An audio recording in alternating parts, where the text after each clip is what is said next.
melihat tempat-tempat ibadah Islam ini dipenuhi oleh orang-orang yang belajar ilmu keagamaan. Dan mereka tidak lebih suka kalau orang-orang Islam ini belajar ilmu sosial, ilmu politik, ilmu biologi, ilmu matematika. Tapi mereka akan membiarkan kita kalau kita hanya belajar tinggi ibadah saja. Itu dibiarkan oleh mereka. Jadi kalau mereka kita sholat itu dibiarkan. Tapi kalau sudah belajar yang berkaitan dengan hal-hal yang bisa mengganggu mereka, maka akan turun kaidah yang Allah sudah sampaikan dalam Al-Quran terlebih surat Al-Fatihah dan terbiasa. Jadi alhamdulillah kita aman itu. Di Turkmenistan, ya Jumatan sudah tidak boleh. Di Uzbekistan dulu, sekarang di Palestina, di Libya, masya Allah, kita masih diberikan kenikmatan keamanan. Supaya tidak memperlihatkan masih berkaitan dengan Palestina, kita bicara kembali tentang anak-anak. Anak-anak itu dibagi 7 periodik ya, dan juga episode lebihnya juga periodik. Periodenya berapa tahun? 7 kali berapa? 7 kali 3. 7 kali 3, masih ingat 7 kali 3? 7 tahun pertama itu artinya bondi. 7 tahun kedua berarti 14 tahun sampai 21. 7 sampai 14. Kawanan, berarti 7 tahun ketiga. Karena dapat 7 sampai 14 kesananya berarti Sahabat. Kalau sudah 21 Sudah dewasa. 21 itu pelepasan. Ya, pelepasan. Jadi ibu tidak boleh misalnya kita ke anak yang sudah 21 tahun diperlakukan seperti anak kecil, bonding ya. Lainnya kita perempuan saya laki-laki ya, atau anak ibu laki-laki, ibu perempuan lainnya anak kecil tidak boleh. Ya, di luapan juga pakai ini saya. Ya, itu kelihatan bonding yang bagus tapi tidak boleh. Ya, tidak boleh, itu sudah tidak boleh. Bonding itu dari 0 sampai 7 tahun. Kalau kawanan kita berikan punishing, kita berikan reward itu di 8 tahun sampai 14 tahun ke sana, 21 itu lebih kepada mereka sahabat. Jadi ngobrol, tidak boleh ada misalnya digebugin, tidak dikalahin. Ya. Nah, karena kita sudah belajar tentang anak-anak, maka kita sekarang belajar tentang diri kita. Jadi saya menulis beberapa kajian, ya. Orang tua itu harus mempunyai 3 dimensi.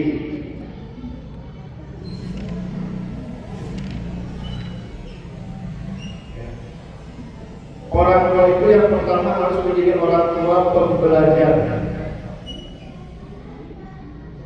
Ini orang tua terbaik ya. Orang tua terbaik harus mempunyai 3 unsur. Yang pertama pembelajar, yang kedua orang tua itu harus menjadi orang tua yang pengajar, yang ketiga memberi teladan.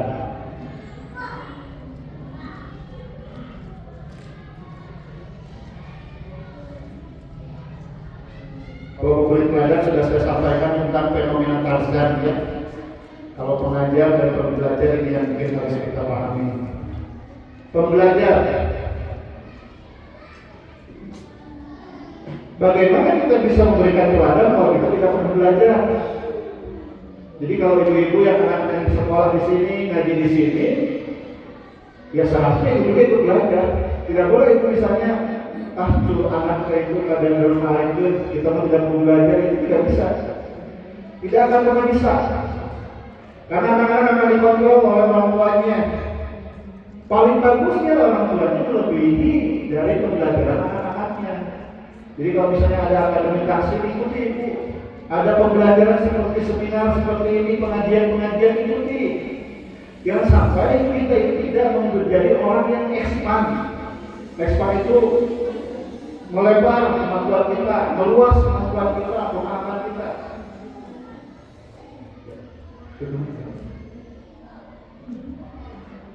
Jadi ketika kita ingin menjadi anak-anak kita hebat, itu juga harus hebat.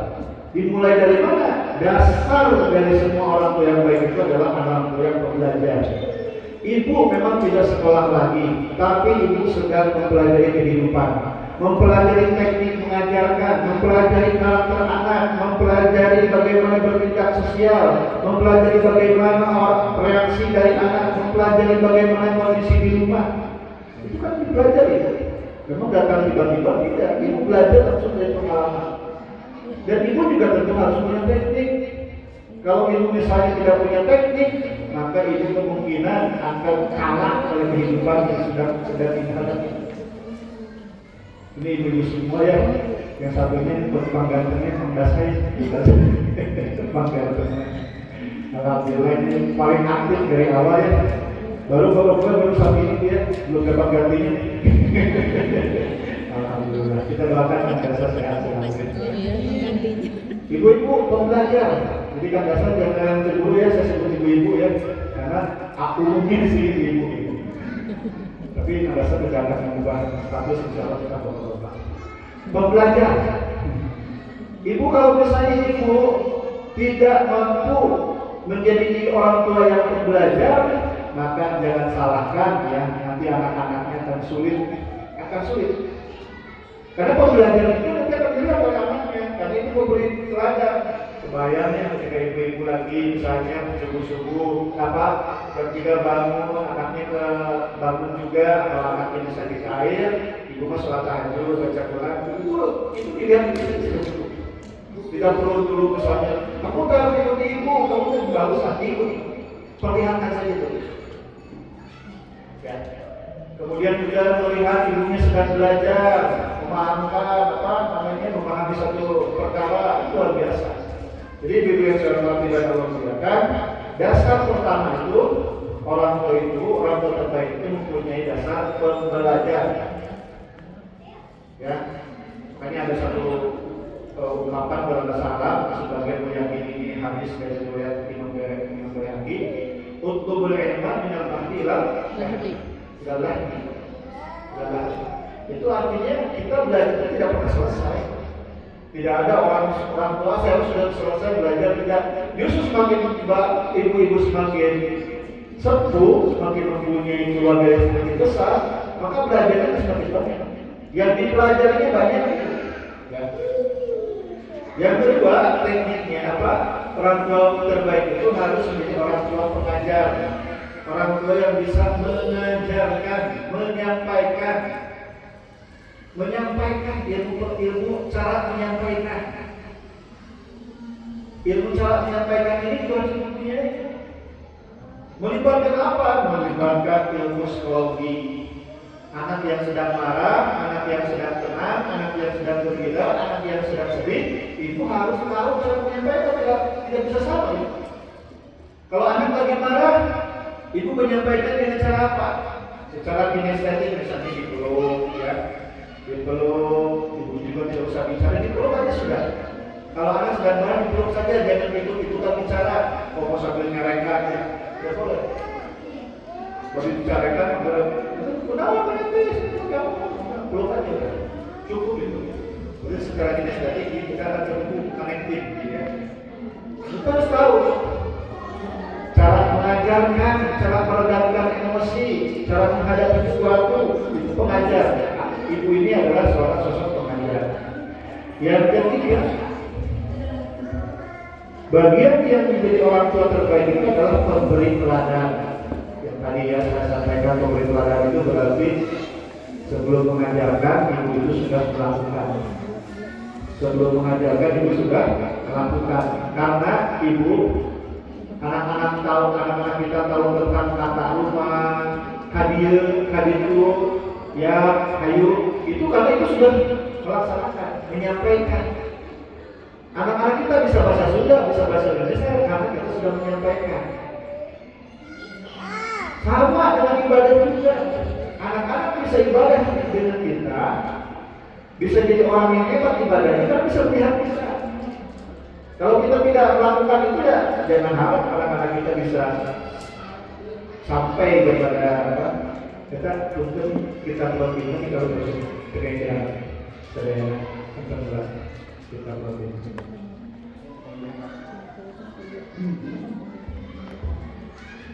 Nah, jadi orang tua pembelajar itu harus orang tua terbaik itu harus memiliki 3 unsur ini, ya, 3 unsur.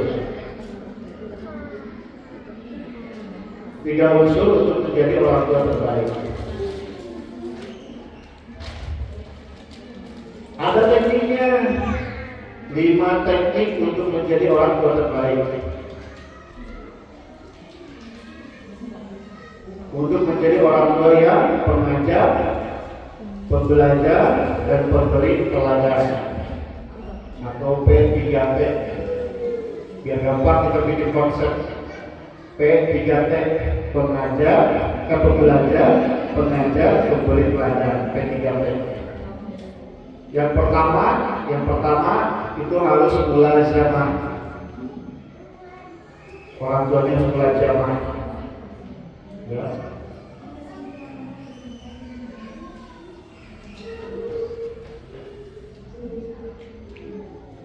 Kan Bu? Mulazamah, kalau di pesantren mulazamah itu orang teh dekat sama guru, dekat sama guru dan ikut-ikutan guru, tafaul, terus mengikuti tingkah lakunya, mengikuti pembelajarannya sampai selesai, itu namanya mulazamah. Kalau di sini lebih kepada intensive education, ya, pembelajaran yang intensif terus-terusan, tidak selesai. Kan tadi kita sampaikan, orang tua pembelajar itu adalah orang tua yang tutlubul ilma minal mahdi ilalahna. Tidak pernah selesai, intensif terus. Orang-orang tua yang seperti ini, ya, yang mampu terus-terusan secara istiqomah itu luar biasa, itu paling ngesena. Sehingga istiqomah teh khairun min alfi karomah, lebih hebat, lebih bagus daripada 1000 kemuliaan. Seribu karomah istiqomah. Nah, mulazamah ini Bu, mulazamah ini tidak hanya berkaitan dengan intensif tanpa teknik, tapi justru punya teknik, ya. Jika kalau misalnya ada kurikulum, kita mengikuti kurikulum, itu namanya intensive education. Kalau misalnya kita belajar, ya, belajar tapi tidak ada tekniknya, bagaimana? Dan semua juga punya teknik di petinju. Ada saatnya uppercut dari bawah ke atas, ada saatnya jab, lurus, pukulan lurus, ada hook itu bertujuan ini. Ada saatnya mundur, ada saatnya bertahan. Itu juga sama dengan pembelajaran. Orang-orang tua yang sedang belajar itu harus belajar untuk memahami teknik. Intensive education itu adalah see the teknik, ya. Terus selain see the teknik, melihat tekniknya, memahami tekniknya, juga harus mampu menggunakan tekniknya. Kenapa kita harus ada teknik? Karena kita manusia itu perlu istirahat tidak, perlu makan tidak, perlu belajar tidak. Dan kita ini di waktu-waktu mempunyai keterbatasan waktu. Ada terus-terusan kita belajar, tidak usah bekerja, tidak bisa. Ada saatnya kita sama anak-anak, kemudian ada saatnya kita sama anak-anak, juga ada saatnya kita tidak bersama anak-anak. Sehingga intensive education ini atau mulazamah ini harus ada tekniknya. Yang pertama, yang tadi kita pahami anak-anaknya dulu. Ya, yang kedua juga kita harus mempunyai keinginan intensive educating. Terus-terusan belajar. Berarti Ibu kalau misalnya Ibu gaduh atau punya teknik dalam satu hari ini, Ibu punya namanya jadwal pembelajaran Ibu. Jadwal pembelajaran harian, jadwal pembelajaran bulanan, mingguan, jadwal pembelajaran bulanan, harian, mingguan, bulanan harus ada. Contoh misalnya mingguan kesini nih, nah, itu harus selesai, harus intensif itu secara terstruktur dari awal juga terus sampai akhir. Kalau seorang kita mau kamel, harus sempurna, harus beres. Jadi kalau Ibu misalnya sama yang misalnya Ibu sekarang masuk nih hari ini, bulan depan Ibu tidak belajar ini, kita belajar ini tidak akan hafal. Kenapa? Karena Ibu kehilangan tangga, Ibu kehilangan pola. Jadi intensif itu berkaitan dengan kalau kita ta'limah harus mengorbankan dulu zaman. Artinya apa? Waktunya yang banyak. Tidak bisa waktunya misalnya sekali, dua kali, tidak bisa. Ada waktu yang harus kita korbankan. Apa itu yang siapa tidak mempermuliakan? Belajar tanpa henti di sini. Belajar tanpa henti yang terstruktur, yang intensive education. Itu artinya ibu adalah orang tua pembelajar yang baik. Nah, sekarang saya tanya nih, ibu sudah punya daftar pembelajaran tidak setiap hari? Misalnya ibu setiap hari, satu hari pada subuh mau baca sirah nabawiyah, ada sudah? Jadwal baca ada tidak ibu? Tolong jawab ini semuanya. Ada jadwal baca saya di rumah. Ini penting ibu literasi belum? Coba sekarang dimulai 15 menit saja ibu, 15 menit baca apa saja. Lebih bagusnya bahasanya sudah ditentukan, misalnya mau sirah nabawiyah. Karena ibu nanti akan mengajar kepada anak sirah nabawiyah, cerita tentang Nabi, sejarah para Rasul. Sudah mulai zaman ke situ, intensif ke situ. Ibu sudah belum? Mau tidak? 15 menit ya Bu ya. Kalau tidak, yang 15 menit, 5 menit saja lah. Karena saya nanti itu kan harus ada jadwal sekolah TikTok juga. Saya tidak melarang TikTok, tapi kontennya bagus. Nah, tolong niatkan. Kalau sudah niatkan ini Bu, niat 5 menit bukan hanya bacanya yang 5 menit, tapi keberkahan selama 5 menit itu. Kenapa? Sesuatu yang diniatkan terstruktur dan baik karena Allah itu lebih berkah daripada kehidupan dunia tanpa tujuan. Paham Bu? Ibu menghabiskan waktu tanpa tujuan berapa lama Bu? Lama ya? Lama ya, coba 5 menit ini, 5 menit. 5 menit, mohon ibu literasi ditambah. Belajar tanpa henti. Dengan apa? Sehari ibu harus membaca minimal 5 menit. Kemudian 5 menit berikutnya ibu mempertanyakan apa yang ibu baca. Tidak boleh membaca saja, mempertanyakan. 5 menit berikutnya ibu memperbaiki pemahamannya. Itu 5 menit, 15 menit intensive education itu. Mau tidak Bu? Belajar ini namanya. Belajar tanpa henti yang sifatnya intensive education. Ya. Apa Bu yang pertama dilakukan? Membaca 5 menit. 5 menit saja, niatkan karena Allah 5 menit. Ibu yang ibu baca itu bukan ibu yang misalnya cuma 5 menit, cuma sebentar. Tapi dengan sistem ini Allah membukakan keberkahan. Dan ibu akan lebih mudah memahami. Dan ibu akan lebih mudah mengajarkan. Dan orang yang ibu ajarkan lebih mudah paham atas apa yang ibu sampaikan. Itu yang pentingnya. Kalau ibu datang ajar tanpa sistem seperti ini, tanpa niat yang benar karena Allah, dan tidak terus-terusan, karena makna lajar juga maknanya dawam itu artinya itu. Karena sesuatu yang dawam itu lebih disukai oleh Allah. Dan niat karena itu ibu sehari saja ibu mohon sehari 5 menit baca, 5 menit mempertanyakan bacaannya, 5 menit memperbaiki bacaannya, memahami. Perbaiki pemahaman bacaannya. Sebulan ibu akan lebih baik. Sebulan ibu yang akan memancarkan energi yang luar biasa. Dengan energi ini, keberkahan dari Allah ini, anak-anak akan lebih memahami apa yang ibu sampaikan. Karena selama ini bisa saja anak-anak memahami kata-kata ibu itu adalah hanya sebagai omelan, bukan pembelajaran. Ya kan? Rata-rata anak-anak kita memahami kata-kata kita sebagai omelan, bukan pembelajaran. Sehingga kata-kata kita lebih masuk ke telinga kanan, keluar ke telinga kiri daripada masuk telinga kanan, kemudian kembali diproses. Ya, masih ingat Bu proses cara masuk informasi ke kepala kita? Masih ingat ya? Ada filterisasi yang kemudian hari ini kelewatan namanya ya. Makanya harus terus-terusan seperti itu. Kenapa? Karena ini sudah terstruktur pembelajaran ini. Nah, ketika ibu sudah mempunyai intensive education seperti ini, belajar seperti ini, tekniknya Bu apa tadi Bu? 5 menit baca. Baca itu bagi ngampus, bagi itu baca. Karena kadang-kadang kita di awal baca sudah harus memahami, jangan dulu, baca aja dulu. Baca aja dulu 5 menit. 5 menit berarti berapa nih?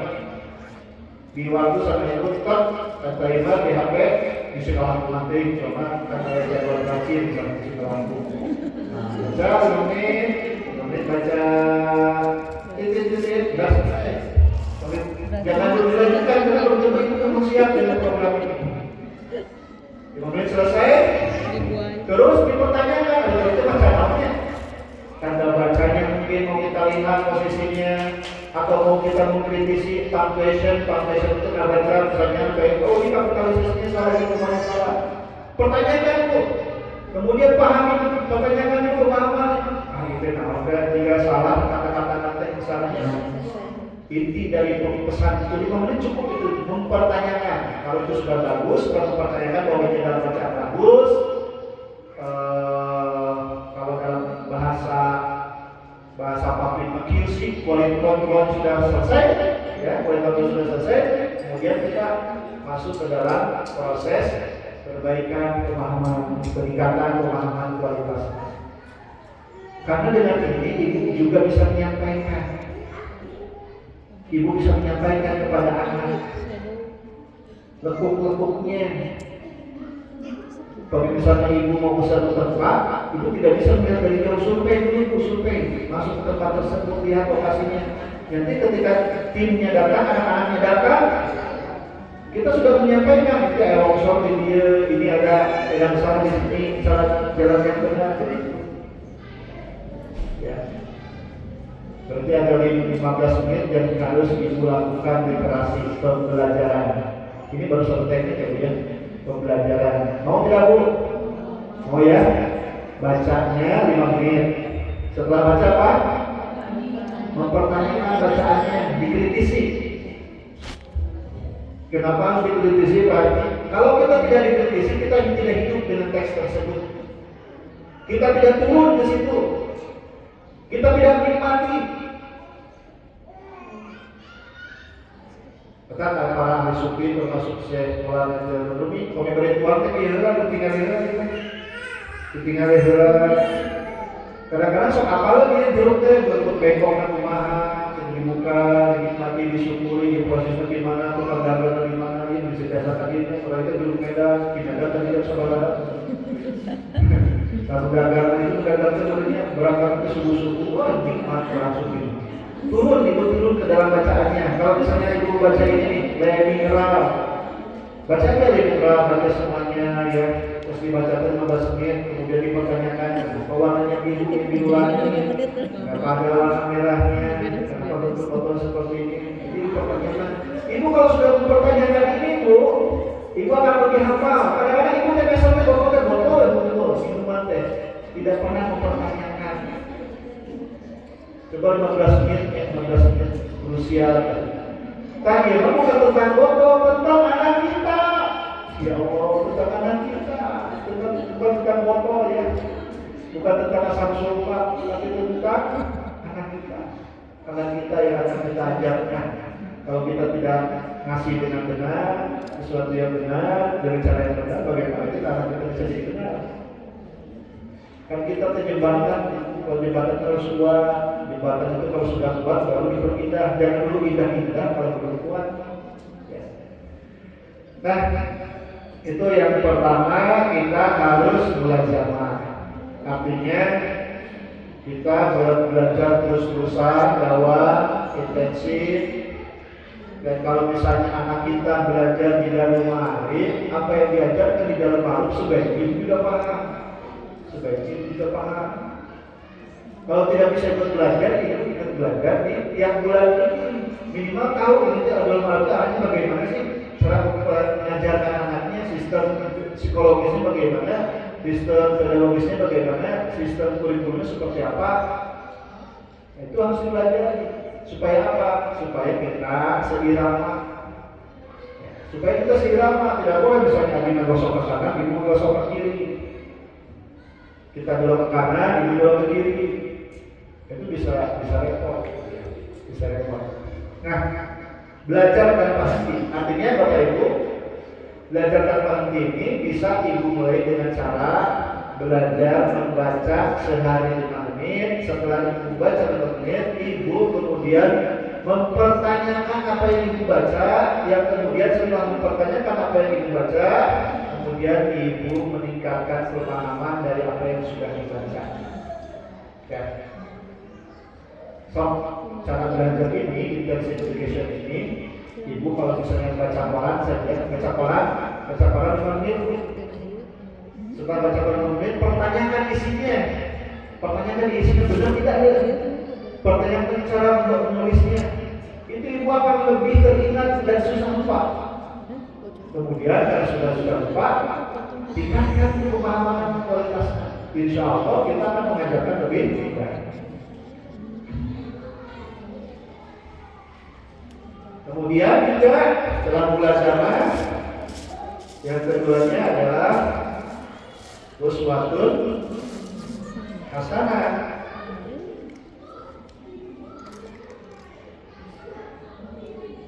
Kalau ini masuknya kepada pembelajar, ini masuknya kepada pemberi teladan.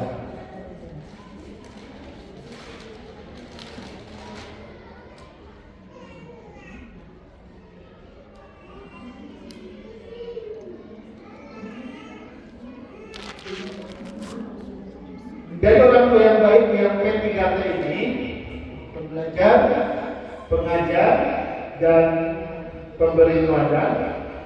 Teknik kedua itu adalah teknik uswatun hasanah. Ini sudah diajarkan kemarin ya, bahwa sebenarnya anak kita itu melihat kita. Anak kita ini tidak akan tahu apa-apa kecuali orang tuanya yang menjadikan dia orang hebat, orang yang malas, orang yang semangat, orang yang optimis atau orang pesimis. Siapa yang sering mengeluh di hadapan anak-anak? Oh tidak ada yang semua optimis, alhamdulillah. Gini-gininya pemerintah deh. Kita mengeluh dulu. Bapak anakku, bapak maning.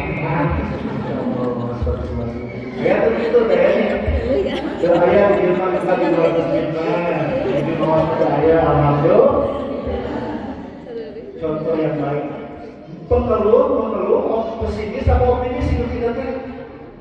Nah anak kita akan menyimpan semangat tersebut. Ya, either you are a pessimistic parent, apakah anda ini adalah seorang orang tua yang pesimis, are optimistic atau yang optimis terhadap kehidupan ini. Upama misalnya orang pesimisme ya Masya Allah berarti termasuk orang yang gagal dalam iman karena kodenya pagar. Rukun iman kalau itu kenapa? Iman karena kode salah pagar. Ini wasyarihi. Pada saya, pada awal orang yakin itu tidak Allah. Itu yakin tidak Allah. Pada ibu tidak merepot, ya. Pada ibu disakiti sama suami, seharusnya itu tidak Allah. Saya sisa sana. Ya. Ibu kantor lebih nyerit kamu ke suami, kantor sebenarnya di masalah suami ini sedang insya Allah. Dan doa berbeda, berat optimis. Kombinasi suaminya ibu tinggalnya Allahnya. Walladzi yusawwirukum fil arham kaifa yasha. Allah bersedia bentuk ukuran cuma Allah ketika kita berada dalam rahim ibu kita. Wajahnya yang sami itu di antara orang saya. Jodohnya yang sami itu mungkin ayah dari suami nanti ulama. Tapi tetap beda saya nanti. Urang kalinya hartana sadayana harus dilakukan bahwa kaifa yasha, kepada Allah taala. Bentuknya jodoh terus bagus. Jadi upami ibu kalau serang berdoa seperti Allah, ulangilah syukuran. Upami ibu kira ngatur seperti Allah, ngatur sekali. Ulangilah syukuran. Dan jadilah telat kita rasa ini, sok telat bukan rasa ini. Ya. Sok telatnya dengan rasa syukur. Ya. Kita ini manusia jarang telat dengan rasa ini, jarang telat. Masuk aja telat di sini ya. Alhamdulillah begini. Jarang telat dengan rasa ini, tapi sering telat dengan rasa syukur. Ya sama apa? Bingai itu naik sepeda, kira ulang buka sepeda. Kenawa sepeda, nanya di Jepang kalau dulu. Orang motor, Masya Allah, kira bukan jadul motor motor nanti motor BP, gue pengen motor apa, MX, kira-kira bentuk MX terus. Sampai udah ada mobil, ada helikopter itu. Hai ada helikopter, hai ada pesawat pribadi, terus ada pesawat pribadi, hai ada landasan nyerah, terus ada landasan nyerah, hai ada pulau pribadi. Ayat itu bukan misalnya dari pulau pribadi. Ayat memang itu sifat jamilah setelah di rasa syukur esoklah. Padahal karena syukur sekali itu udah pun. Orang teh mengisap rasa syukurnya terus selesai itu. Sahur darah iskan, hanya ada nyawa khusus dengan pembuluh darah. Pembuluh darah itu 1 meter nanti 500.000. Pembuluh darah alfa alfa sana sepeda, sepeda mana ada. Pembuluh darah peta itu 11 juta itu kan ambul kan. Anu ibu untuk komentar oleh meninggal, anu jalmi anu di operasi bebas jantung. Kan si jantung nanti si pembuluh darah itu terus mati lah pembuluh darah arteri itu dicana nabitis, si nabitis dilihat kan kurang sajengkal itu sajengkal nanti 20 juta nyenak nyelira nyenak jantung nyelira masih gratis tapi proses bayar lain terus itu pembuluh darah nanti juga berkurang kan kita jantung 20 juta pembuluh darah anak-anak itu anu panjang kayak pembuluh darah sudah habiskan anu BUMN mantan Menteri BUMN nyarios ke upami ujung kulon sampai ke ujung sampai ke Banyuwangi ujung Pulau Jawa tapi masih lebih panjang pembuluh darah kurang anu harganya sampai berapa 500.000 4 juta ini bayangkan itu panjang seberapa kilometer ya kan dikalikan maka mendingan mensyukuri itu daripada mensyukuri dengan bersepeda sampai dari motor saya. Hadinya dulu berarti orang telat rasa syukur nanti. Karena ini bang, di orang 15 dulu langsung sudah tolak. Tapi bang yang rasa syukur sokalan. Ayo nggak kurang kali ini, ayo itu. Karena seperti itu, bapak ini udah teh. Karena sudah kurang kali, ayo kurang kali. Sebenarnya harus kasus itu Allah. Dan orang itu tugas dari ibadah, mempertanyakan apa ketentuan Allah tidak ada. Kita mempertanyakan ketentuan Allah, kewajiban kita tidak ada. Allah menyebutkan wa ma khalaqul jinna wal insa illa liya'budun. Tidaklah menciptakan jin dan manusia kecuali Allah supaya ibadah. Gergeri kurang ibadah naon? Kurasa sabar. Sabar dan ridho ketentuan Allah. Gaduh suami kieu, alhamdulillah. Kang dasa barangkali istri sadayana, gaduh pamoga temennya. Gaduh pamoga. Ibu kamari mah di terapi ka pribados, sedih naon? Murang kalina istri sadayana. Gaduh pamoga sedih itu. Masya Allah. Ya betul ibu alhamdulillah insyaallah mantu anu pamoga sadayana. Besok sebulan alhamdulillah. Orang teh beda memberikan sesuatu hasanah. Contoh yang baik itu paling cepat itu dari perilaku orang, bukan dari pengajaran orang, bukan perilaku orang. Dan perilaku itu terlihat dari apa? Cara kita bersabar, cara kita ikhlas. Upama misalnya itu nuju ini nyeri suami, nuju kirang saya seorang suami, kemudian memperlihatkan ketidaknyamanannya, memperlihatkan emosinya di depan anak-anaknya, maka ibu sedang mengajarkan anak ketidaksabaran, mengajarkan anak rasa pesimis, mengajarkan anak untuk dengki, mengajarkan anak untuk cara bersikap. Jadi kita berarti itu barangkali itu kesalahan. Ketika mendapatkan kejadian anak itu langsung meledak.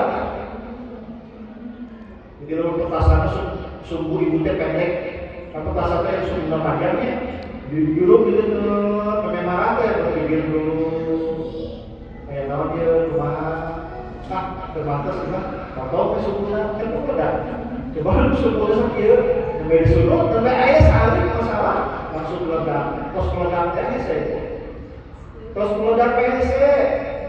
Selain anak kita sudah melihat, belum tentu yang baik jadi buruk, yang buruk akan menjadi baik. yang buruk menjadi rusak. Tapi kalau jangan Bapak Ibu itu tercerai itu jadi masalah. Akhirnya kita perbaiki sendiri. Cerai juga ketentuan dari Allah. Cerai itu ketentuan dari Allah. Sama dengan berjodoh, kadang jodoh dan berjodoh dan 2 kali bukan 2 kali, kadang misalkan semua ketentuan Allah. Dan cara kita menghadapi ketentuan dari Allah itu dilihat oleh anak kita.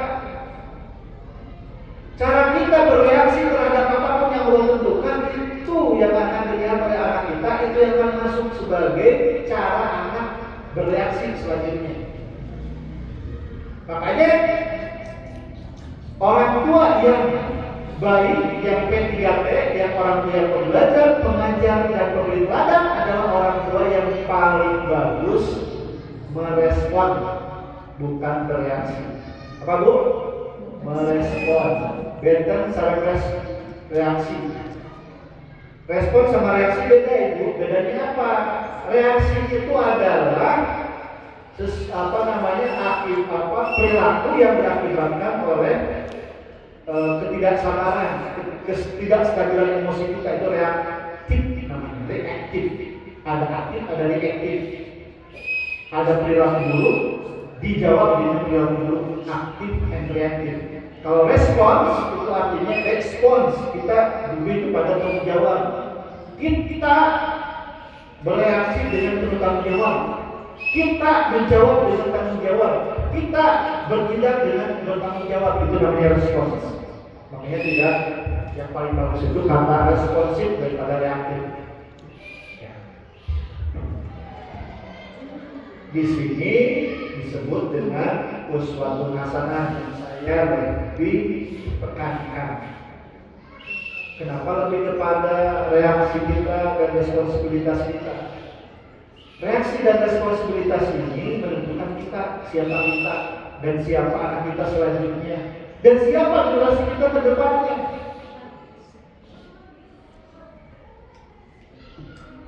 Makanya innama bu'itsu liutammima makarimal akhlak. Tujuan Rasul diutus ke Allah ke dunia ini untuk membuat apa? Akhlak. Akhlak itu salah satunya adalah responsibilitas, tanggung jawab kita. Dan tanggung jawab itu hanya muncul dari respon, bukan dari reaksi. Reaksi bisa jadi tanggung jawab, jadi perjalanan terlalu panjang dari reaksi, respon, baru responsibilitas. Terlalu lama. Dan anak-anak kita belum tentu paham, kita sedang belajar yang anak-anak kita tahu itu. Langsung, jadi anak-anak melihat kita itu adalah jawaban dari solusi kita menurut anak-anak. Ya. Sampai jam berapa kita? Setengah 12. Terus 30 menit lagi. Jam berapa gitu Tante? 11?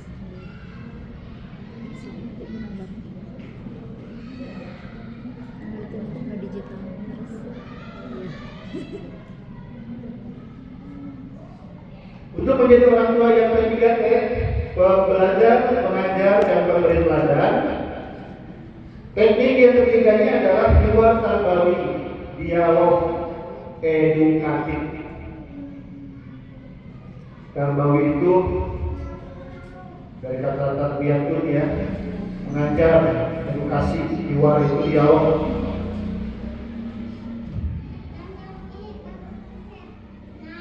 Ini memang paling bagusnya adalah di anak-anak yang sudah di 8 ya. Apa di 14 ke atas ya, 14 ke atas, 14 ke 21 berarti. Tapi kita bisa juga untuk anak-anak hanya caranya berbeda. Bapak Ibu yang saya hormati dan Allah muliakan, selain tubuh yang dipunyai oleh anak-anak kita itu punya pikiran. Ya, anak-anak kita dibekali pikiran tidak? Dibekali ya? Dibekali kaki ya, dibekali mata ya. Tapi fokus kita itu selalu kepada pemahaman anak-anak supaya gelis, mata gelis supaya hebat, ya. Betul tidak? Kita sering mengkritik bajunya, kita sering mengkritik penampilannya. Kita pernah tidak mengkritik pola pikirnya? Mengkritik dalam arti berdialog. Ada hari yang anak-anak kalau misalnya disakiti harus membalas menyakiti. Aku terlalu kayak gitu.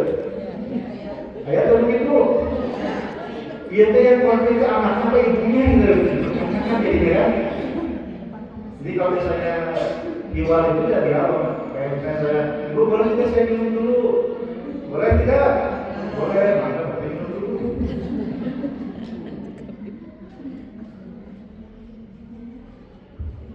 Karena kalau tidak ditanyakan, tiba-tiba itu kita kenapa langsung minum tidak itu dulu tidak melanjutkan kan minumnya jadi pusat perhatian. Nah sebelum minum jadi pusat perhatian kita kembali lagi. Hewan nagawi, anak-anak kita ini diberikan potensi akal. Ibu artinya akal sama otak tahu tidak bedanya? Akal sama otak bisa berbeda. Oh otaknya encer, otaknya sederhana encer. Dari otak kelas saya. Otak sama pikiran bedanya apa bu? Pikiran sama akal apa bedanya bu? Itu ada di kitab filsafat ya, karya Muhammad Tafsir. Dr. Muhammad Tafsir, Ahmad Tafsir, Dr. Ahmad Tafsir, almarhum Al-Fatihah. Al-Fatihah.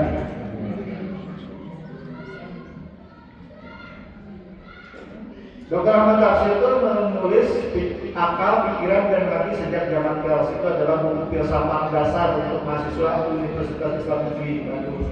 Beberapa kali saya berdiskusi dengan beliau. Akal, otak. Otak itu adalah hardware yang ada di kepala kita, namanya otak. Otak itu ada beberapa bagian, hemisfer kanan, hemisfer kiri, bagian kanan, bagian kiri. Di tengah-tengah namanya ada corpus callosum, bagian depan konten, di belakang ada amigdala. Semuanya itu ada fungsinya. Namanya kalau dalam komputer hardware. Apa bu? Hardware. Hardware di komputer itu apa saja? Misalnya monitor, hard disk, RAM, VGA, itu hardware. Otak. Otak, kabel-kabel itu adalah hardware. Ya termasuk ini juga pengetikan juga hardware. Printernya hardware. Nah kalau pikiran itu software. Apa bu? Software itu adalah perangkat lunak. Contohnya apa? Program Windows. Cara berarti menghidupkan komputer. Ada Microsoft. Di Microsoft itu ada Word untuk menulis, Excel untuk perhitungan, tabel dan yang lainnya. Ada apalagi di Excel, apa di Microsoft itu apalagi? Ada untuk membuka file, apa saja kayak gitu ya. Terus ada Adobe Photoshop untuk mengedit gambar, cara menggambar. Itu adalah misalnya CorelDRAW, itu namanya software. Nah itu pikiran kita tuh. Cara kita bereaksi, cara kita menerima itu software. Ya. Cara kita berpikir itu software. Lalu akal apa? Akal itu penimbang, filter, mana yang baik, mana yang buruk, mana yang disimpan, mana yang dibuang. Arah tujuan kita termasuk keimanan itu berkaitan dengan akal. Akal itu artinya apa? Akal itu adalah pemimpinnya. Pikiran adalah bagian-bagian yang disebut apa namanya? Pikiran itu berarti penggawa-penggawanya. Nah sedangkan otak itu adalah alat-alatnya. Kalau alat perang berarti pesawat terbang, tank wajah dan lain-lain.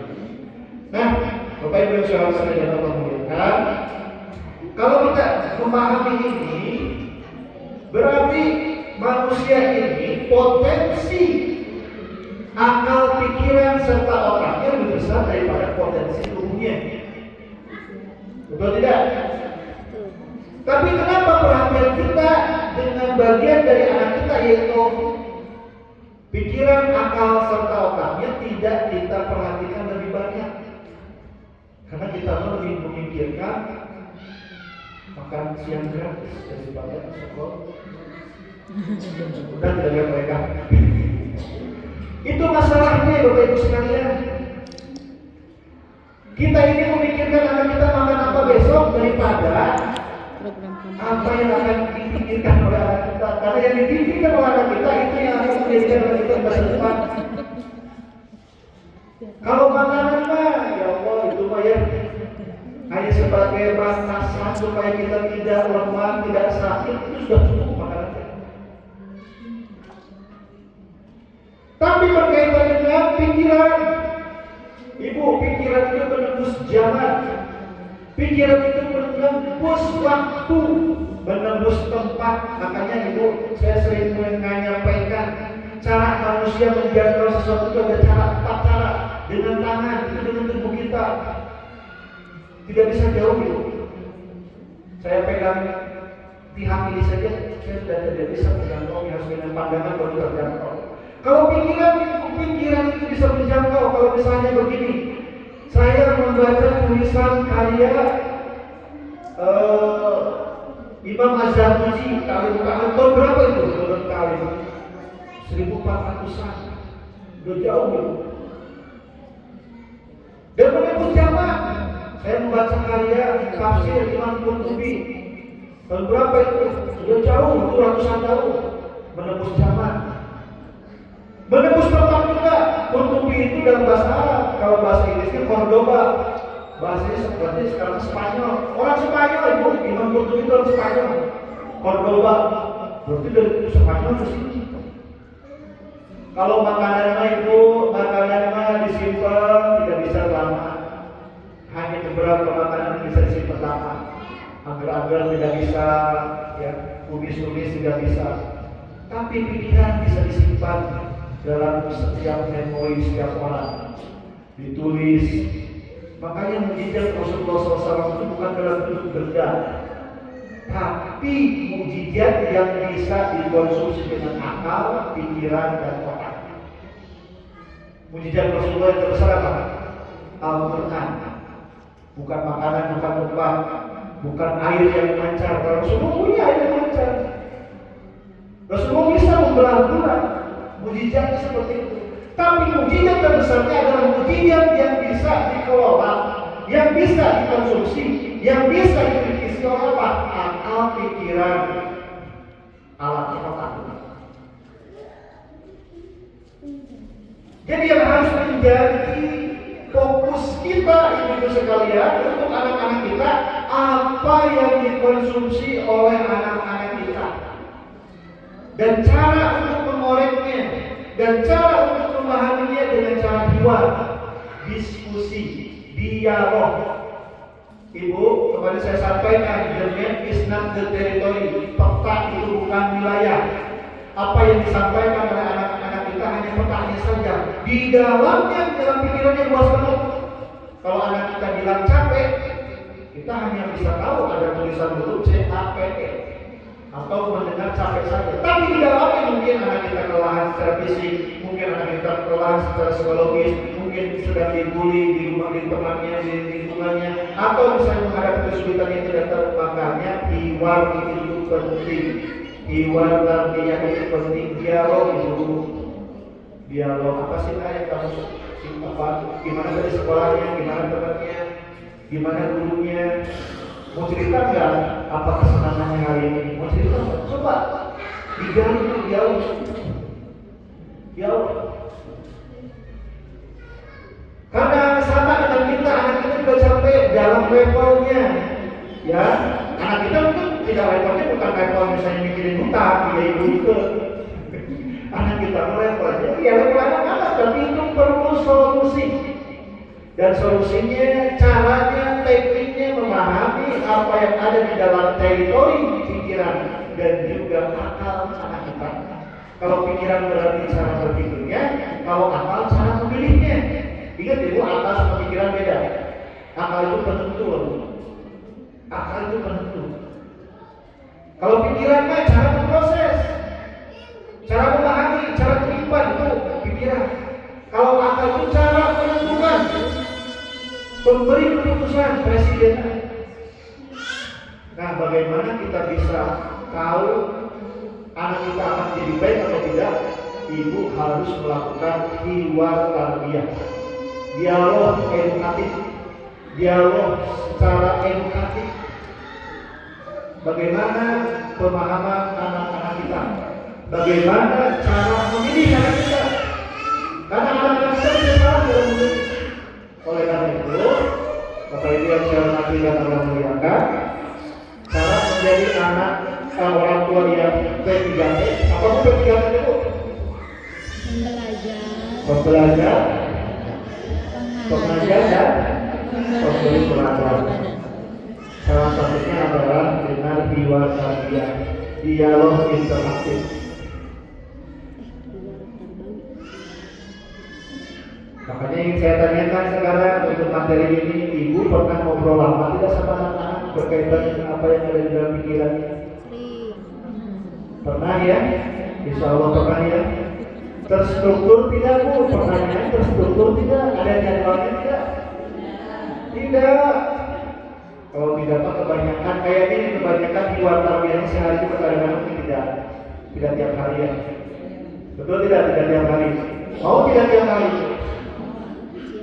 Tentukan hewan tarbiyah terbaik adalah sesaat sebelum tidur dan sesaat setelah bangun. Selama sholat selesai, lakukan hewan tarbiyah. Jangan di puncak dia sedang main sama teman-temannya, dia lagi main bola itu panggil, ayo ngobrol. Beramal. Jadi hewan tarbiyah ini harus ada dialog interaktifnya, harus ada waktunya. Saya belum kali seperti ini. Kurang kali seperti ini, kurang kali 7. Masya Allah. Alhamdulillah. Itu kalau jadwalnya hasil. Harus ada tuh jadwal yang beda-beda dengan anak yang usia SIPA ya sekarang. Yang pertama itu Dayina. Hah? Dayina yang pertama. Kamunya kayak dia saya kalau kelas Pertama Dayina, kedua Husna. Oh, Husna kedua kelas 6 sama kelas 5 beda jadwalnya. Jadi yang banyak anak banyak rezeki, banyak tanggung jawab. Alhamdulillah. Tapi paling cepat masuk surga. Satu anak menolongkan satu. Itu diijabah anak pertama, anak kedua diijabah masuk. Terus banyak orang kerja. Harus banyak ya. Bagus insya Allah. Rahmat semakin sering. Nah, kalau anaknya misalnya 7, kita harus bikin strategi. Yang mungkin yang paling kecil mah di luar tarbiyahnya sering, karena sering bonding dan masa bonding ya, yang kelas boleh kapan saja. Tapi kalau anaknya agak sedikit, apalagi di rumah tinggal 1 atau baru 1, bagusnya itu setelah bangun tidur, setelah sholat, sebelum sekolah, boleh sampai sarapan atau sebelum tidur, sebelum membacakan kisah-kisah para nabi. Itu kisah para nabi yang bagus sebelum tidur Bu ya. Dibacanya, dibacakan saja, tidak usah hina bobo, tidak usah. Bacakan saja soal bacakan sejarah sampai tertidur. Ketika pun tertidur, sebelum mencapai di rakaat, kan ada prosesnya berak, untuk dia anyam-anyam lepas tubuh gitu ya. Tepat. Ceritakan itu maka lebih nempel di situ. Karena itu power suggestion otak kita di dalam otak alfa dan kita ceritakan sampai kalau orang sampai tertidur ya, kalau dia angkat kanan dia langsung jatuh tangan kayak gini. Nah itu berarti sudah di peta. Sudah selesai seperti itu. Dibacakan dulu. Jangan dongeng. Dongeng si kecil ya. Dongeng dia pas dibantu tempat dikit tidak. Sesuai saja, sesuai banyak lah cerita kita ya. Ceritakan kalau anak kita laki-laki ceritakan tentang Khalid bin Walid, panglima Islam yang tidak pernah mengalami kekalahan. Kalau misalnya pengen tahu Ja'far bin Abi Thalib, seorang pemuda ya, yang menyerahkan tubuh kanan dan kedua kanan dan kedua kakinya untuk memegang panji Allah. Ya. Ceritakan banyak. Kalau misalnya yang baik apa yang perempuan ada Robiah Munadawiyah, terus siapa lagi banyak ceritakan. Itu insya Allah akan menginspirasi. Ini namanya hiwar tarbiyah. Hiwar tarbiyah juga akan menentukan kita memahami ini anak kita ini audio apa visual. Ibu sudah tahu audio sama visual bedanya? Kalau anak-anak yang visual itu kalau disuruh baca dia anteng. isinya keluar, bayangannya keluar, visual. Jadi itu lebih baik disuruh banyak baca.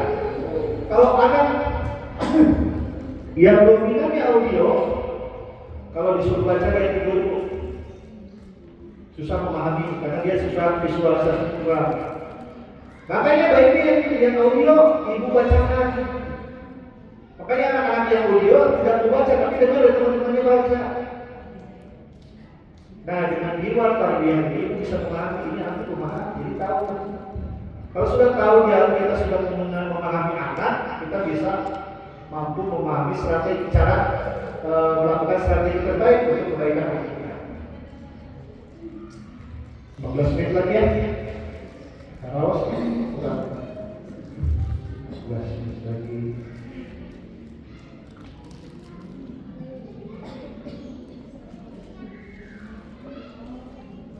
Tempatnya kedua firman.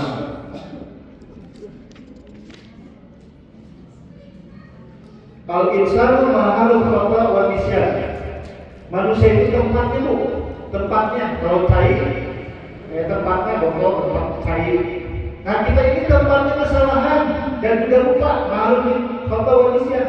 Sehingga kita harus memahami cara teknik qudwah firman. Belajar dari kesalahan. Memahami bahwa kita ini sering salah. Kalau anak kita salah, kita ampuni. Kalau kita salah, kita minta maaf. Karena kerukunan antara suami dan istri, kerukunan anak dan orang tua itu terlihat dari banyaknya permohonan maaf. Kalau anak kita susah meminta maaf, berarti anaknya keras. Kepalanya keras, jadi kalau naik motor gak usah pakai helm. Karena kepalanya keras kepala. Gak usah naik helm. Jadi kalau itu lihat ada bapak-bapak naik motor tidak pakai helm, keras kepala dia. Tapi ini bukan helm. Kita bicara tentang kesalahan kita. Ibu pernah tidak meminta maaf kepada anak-anak kalau salah. Contohnya misalnya salahnya itu tidak salah, tapi ibu marahinnya terlalu keras. Marah kepada anak-anak mungkin mengeluarkan kata-kata kasar atau suaranya terlalu keras. Melebihi Prabowo mengatakan hidup Jokowi, melebihi itu suaranya. Berarti ibu harus minta maaf tuh. Bukan ya, main teteh kasar. Peluk, minta maaf. Ya. Dan sebutkan kesalahan Bapak Ibu sekalian, sebutkan. Jangan sampai dia minta maaf, kita minta maaf tidak disebutkan. Itu nanti melemahkan otoritas kita. Sebab kalau lemah ini lemah, berarti kita bisa melakukan kesalahan ini. Iya, untuk kesalahan itu saya akui, tapi yang tidak selain itu bersebatasan. Maaf ya, mama tadi bicara terlalu kencang. Mama mengatakan kata-kata kasar itu tidak baik, mau minta maaf. Ini disebut dengan belajar dari kesalahan. Kita perbaiki ya, Mama tidak akan melakukan itu. Kalau iya, tolong diingatkan. Mama ingat dia kemarin menang. Termasuk anak-anak kita juga. Kita memahamkan cara seperti itu. Nah, Bapak Ibu yang selamat tidak memuliakan,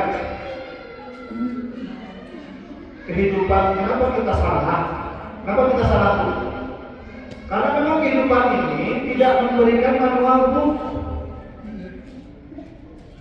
Setiap orang itu ujiannya beda-beda. Kita mungkin bisa belajar dari orang lain tentang cara memaafkan. Tetapi ternyata ujian yang datang kepada kita beda dengan ujian kepada orang yang kita belajar. Kalau yang kita belajar tentang kesabaran anaknya yang meninggal, ini mah yang datang kepada kita suami kita kawin lagi misalnya. Kan beda ujiannya. Tapi intinya kesabaran di situ kan. Dan kita memang tidak siap, sehingga apa? Kita menjadi marah-marah, emosi kita tidak stabil. Jadi wajar kita marah. Wajar, yang tidak wajar kita tidak mau minta maaf, tidak mau memperbaiki kesalahan kita. Kenapa diwajarkan kita melakukan kesalahan? Karena al-insan ma'alul khata wa nisyan. Manusia tempatnya salah dan lupa. Yang tidak wajar adalah kita tidak meminta maaf, kita tidak memperbaiki. Kita harus belajar dari kesalahan. Kita memang bisa salah, tapi kita harus mampu untuk belajar dari kesalahan kita. Poinnya di situ. Sekali lagi Bapak Ibu sekalian, Ibu ikuti pelatihan materi ini, kajian-kajian seperti ini. Tapi ternyata ujiannya sama, kalimatnya berbeda. Ya, sering seperti itu kan? Kalau dalam matematika itu misalnya,